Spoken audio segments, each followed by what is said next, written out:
Bismillahirrahmanirrahim. Elhamdülillah ve salatu ve selamu ala Resulillah amma ba'd. Esselamu aleyküm ve rahmetullahi ve berekatuhu. Hürmetli arkadaşlar, biz bu dersimizde hem haremdeki amel ibadetlerden birisi olan tavaf hakkında sorulgan suallardan biriga cevap veramiz.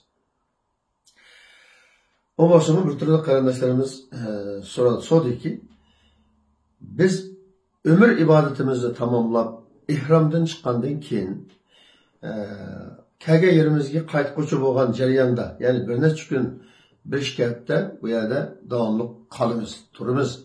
Bu jarayonda biz Baytullohga, haramga kirib namoz o'qiymiz va tavof qilamiz. Nafl tavof qilamiz. Xo'sh, bu nafl tavofning ahvoli qanday bo'ladi? Cho'qim 7 qitim aylanishimiz kerakmi? Bir boshlagancha. Yoki de onundan az, yoki onundan ko'proq bo'lsa-mu bo'lamdi degan savol.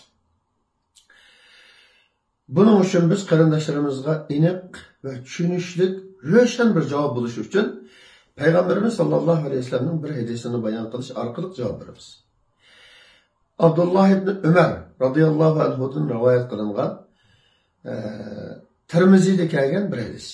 Buningda Payg'ambar alayhisolatu vasallam shunday deydi: "Men tafa bi hadal bayti usbu'an yuhsihi fayusalli rak'atayn kana lahu ka'itq raqaba." Kimiki bu baytni, bu Beytullahni, Ka'bani 7 qitim tavof qiladi ekan, yuhsihi, buni sanab turib mukammal sap-saq 7 qitim qiladi ekan, uningdan keyin 7 qitimlik tavofni tamomlagandan keyin 2 rakat namoz o'qiydi ekan, ya'ni maqom Ibrohimning orqasiga o'tib o'qiydigan 2 rakat namoz. Mana bu amal bu kishi uchun bir qulni azod qilganning ajriga barobar degan. Xo'sh, bu hadisda o qadar aniq bir shaklda tavofning, nafl tavofning ham qanday bo'ladiganligi, qancha bo'lishi kerak ekanligi bayon qilingan. Bu nayet inip nayet tushunishli bir şekilde tushuntirilgan. Eristiki usbu'an degani 7 degani, sab'an degan gap. 7ni tavof qilsa degan gap. Yuhsihi degani sanab turib, saq 7ni degan gap. 7 atrofida degan gap emas. Yuhsihi degani shuni ko'rsatadi. 7 atrofida qilsa emas, belki del 7 tavof qilsa, sanab turib, kamma emas, ziyoda emas, 7 aylanib, undan keyin 2 rakat namoz o'qisa, bu odam bir qul azod qilganning ajriga erishadi degan. Xo'sh, buning o'zidan biz tushunishli bir javobni olamiz. Nafl tavofmi cho'qim qanday bo'lishi kerak? 7 aylanish bo'lishi kerak. Mesela namaz şerifini okuplan, huttan uçuğun aralıkta aylanışı olsun, yaki bundan tinkin, yaki huttan dinkin şaraitki göre 7 qitim aylanğıdak bir vaxtini, bir şaraitini tanlap başlaş gerek, 7'ni tolup tamamlaş gerek. Bunda boğanda sünnetke uygun boğan buludu. Ve savabı kamil boğan buludu. Kamil ecre erişken bulun. Kardeşlerimizden moşunuğa münasebetlik sorulgan suallardan birisi bunun kıstırıp öteşki bulundu. O olsumu biz tavaf kılış jarayonida 4'ni 5'ni tavaf kılıp olduk. Namazga tuğan bolsa, namazga turumuzmu, tamam kılıp tuturumuzmu, yoki de namazdan keyin qanday qilamiz degan. Namazga turamiz, qolganini namazdan keyin tamomlaymiz. Bunun da hiç qanday halal olmaydı, noksan yetmeydi. Bu bir nokta. Yani biri, bayqı meselini aydınlaştırdık kardeşler. Allah'ın da inip olsun. Peygamberimiz sallallahu aleyhi ve sellem'den nafl tavafının hem 7 qitim bo'ladiganligi, 7 qitim bo'lganda nayet mükemmel bir tavaf bo'ladiganligi, mükemmel bir ajriga erishadiganligimiz haqidagi bu javob nayet inip oldu. Hüküm. Endi bir qarindoshimiz, bir musulmon tavofga kirdi. 7 qitim aylanish niyati bilan tavofga kirdi. Ammo 2 qıtım, 3 qıtım aylangandan keyin salomatlik yer bermedi. Yoki de tapını yer bermedi, tapınınki ahvoli, tapını yerilgan yoki zahmlangan munosabati bilan.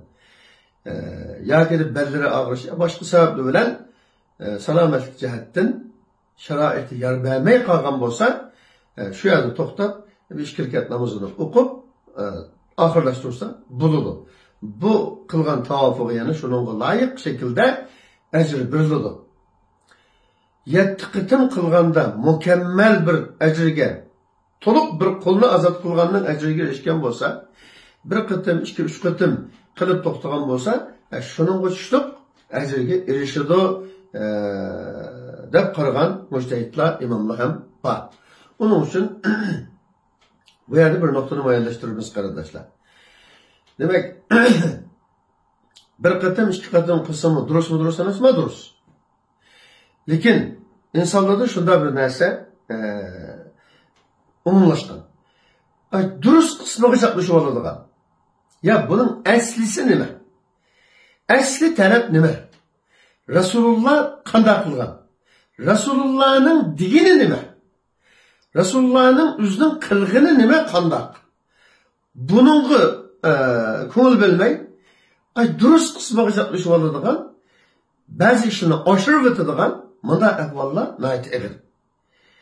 Şunu biz mesellerde, ibadetli'de Peygamberimiz sallallahu aleyhi ve sellem'nin kılgınının üzüne asas kılış, dininin üzüne asas kılışımız en burunki mecburiyet. Onun için biz bir kıtım kısım buldukken, 2-3 kıtım kısım buldukken, mujtahidler aynı deptikken, bunu düşmeyimiz.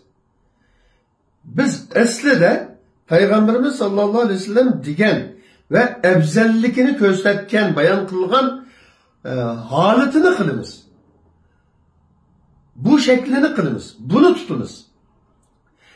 Bunun şeraitimiz yer vermegen noktada birini, ikini kısak mı bulamdı bulmamdı.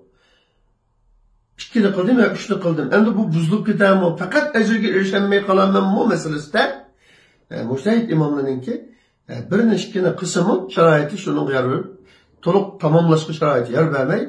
Birini, ikini kısa hem bununla şunun layık ecri buludu diyen ictihadığı göre bunu hem durust dep düşünüş gerek. Yani iştihalık bir tamak yeş arkalık toygazgan bilen kuruq nam gacak toygazganın farkı var. Bunu fark kılış gerek. Bu işi muamele kılış gerek arkadaşlar.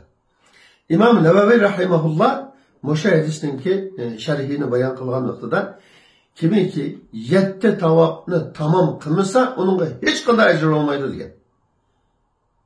Muhaddis, fakih imamlarının birisi. Her kandak ulemalar bu kişinin kitaplarından ayrılanmaydıgan derecedeki fakihlarının birisi. Nepli tavapını mı? Çokum 7 kılışı gerek Moşe hadisine göre. Eğer aylanıp 7 aylanıp Hecr-ül Esved'nin kaydı şu. Hecr-ül Esved'den başlayımız. Hecr-ül Esved'nin uduluğu gelgende tamamlanır.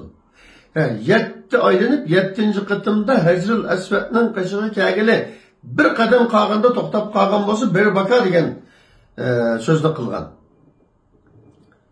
Bu nihayeti muhim bir gap. Ciddi bir gap. Onun için kardeşlerimizin ki bu meselelere hadiste neme deyilgen degen asasda Resulullah kanda kılgan. Asli talep neme? Bu nokta bu işe muamele kılışını mümkün kadar sünnetke raya kılgan asasda kılış kıtırışını tavsiye kılımız kardeşlerimizle. Allah subhanahu ve teala hemimizden şirketlerimizini, kalbi ve bedeni emellerimizni Kur'an hadisine, sünnetke uygun kılgılı muvaffak kılsın ve özü kubul kılsın. Esselamu aleyküm ve rahmetullah.